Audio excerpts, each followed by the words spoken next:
शिवसेना नेते शिवाजी आढळराव पाटील हाती बांधणार घड्याळ, अजित पवारांच्या उपस्थितीत राष्ट्रवादीत करणार प्रवेश।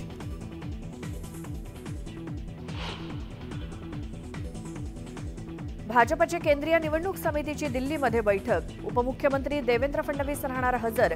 बैठकीनंतर भाजपची राज्यातील दुसरी यादी जाहीर होण्याची शक्यता।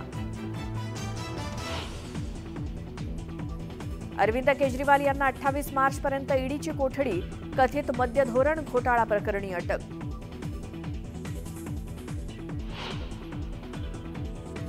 केंद्र सरकारकडून कांदा निर्यात बंदी पुढील आदेशापर्यंत कायम, विरोधकांचा सरकारवरती हल्लाबोल।